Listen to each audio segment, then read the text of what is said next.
cieux, mais elle a cette importance juste parce que mon prophète l'a touché et a fait quelque chose, tout simplement. S'il n'y avait pas ça, il n'y a pas.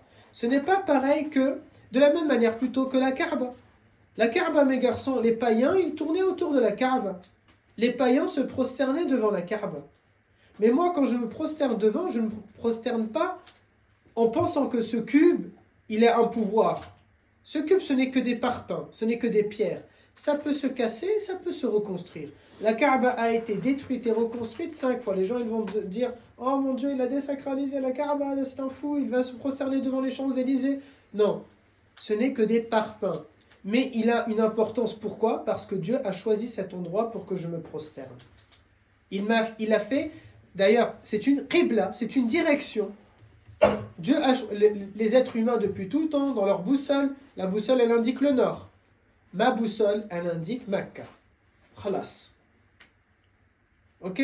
Le nord, je ne suis pas en train d'ailleurs, nous sommes des gens du sud. On n'est pas en train de sanctifier le nord. Mais il me sert de direction. Mecca me sert de direction. Mecca me sert... Qibla, ça veut dire une direction d'ailleurs. Ok? Tout simplement.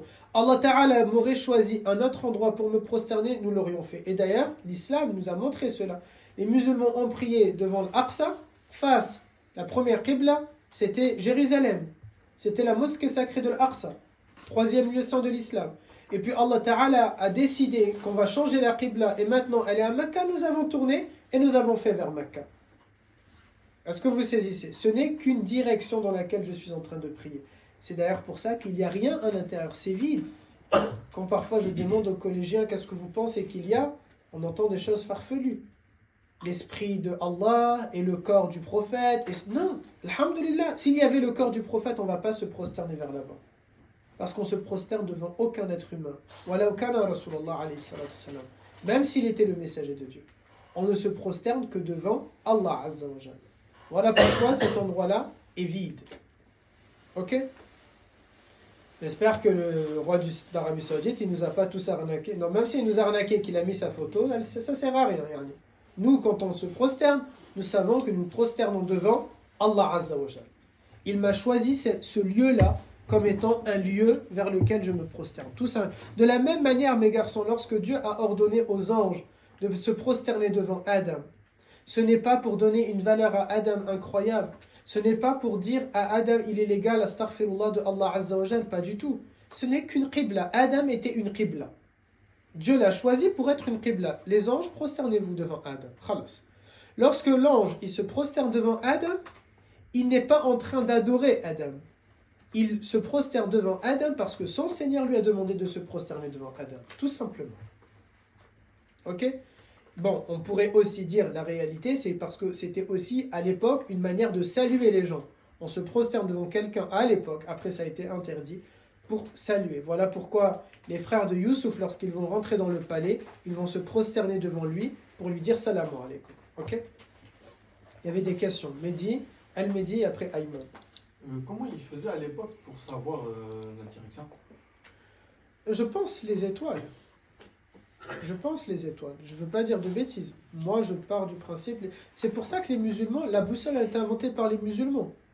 Pour savoir où est la qibla. Parce qu'au bout d'un moment, on n'a pas tous les capacités d'étudier les étoiles. Ok? Toujours, mes garçons, les musulmans. C'est pour ça, un jour, je vous ai dit, soyez des bosseurs. L'islam n'aime pas les gens inactifs. L'islam n'aime pas les feignants. L'islam n'aime pas les gens paresseux. L'islam n'aime pas les gens qui passent leur temps à rien faire. À se tourner les pouces, se tourner les doigts. Ils passent leur journée, c'est juste, voilà, le seul sport qu'ils vont faire, croiser les jambes comme ça, après croiser les jambes comme ça, et après croiser les jambes comme ça. Ça, l'islam n'aime pas ça. L'islam aime les gens qui sont actifs, ingénieux, qui vont inventer des choses. Et toujours, pourquoi les musulmans ont été forts dans les maths? Pourquoi ils ont inventé les fractions? Parce que nous avions les parts d'héritage. Et qu'il nous fallait tout simplement savoir, je donne quoi à qui? Allah Ta'ala donne des fractions dans le Coran. 1/6 pour telle personne, 1/8 pour telle personne. Comme vous tous, vous avez été à l'école, enfin j'espère. 1/6, je ne peux pas faire 1/6 plus 1/8. Je dois leur trouver un dénominateur commun. Sinon, je ne peux pas. Anas, il vient de le découvrir ce matin. Il est en train de s'endormir. Tu veux un café? Non. Un Red Bull? Ah, merci. Je t'aurais dit non, c'était que par politesse. Un sixième plus un huitième, je ne peux pas. Ok? Du coup, qu'est-ce que je dois faire? À ce moment-là, il a fallu trouver un dénominateur commun. Et ils ont inventé les fractions. La boussole, pourquoi? Parce qu'il fallait qu'on se dirige vers Makkah. Pourquoi Avicenne a inventé la césarienne?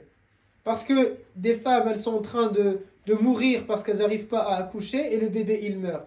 Or, dans l'islam, il y a hifd al-nafs, la préservation de la vie, contrairement aux groupes terroristes aujourd'hui qui sont en train de faire l'inverse. On doit préserver la vie, coûte que coûte, nous devons protéger la vie.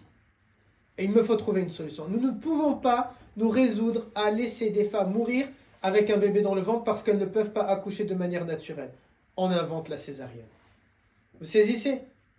L'islam va dire, par exemple, je ne sais pas, qu'est-ce qu'ils ont inventé d'autre? Prenez mon deuxième livre, Se réconcilier avec Dieu. Tout le dernier chapitre, c'est que les inventions des musulmans. Et encore, ce n'est pas exhaustif. Et avec la raison. Pourquoi nous avons inventé ça? Parce que nous en avions besoin, tout simplement. Il y avait Ayman. Omar, il l'a embrassé, il l'a touché la pierre. On l'embrasse et on la touche, la pierre noire. Mais lui, il l'a touché ou non? Les deux, Les deux. on la touche et on l'embrasse. Nour. Par rapport à la question d'El Midi, en pleine journée, les étoiles, elles se voient pas. Oui, c'est-à-dire là, dans la journée, je vais savoir, la nuit, j'ai su que c'était vers là-bas. Et donc, dans la journée, je me rappelle que c'est vers là-bas. Ok?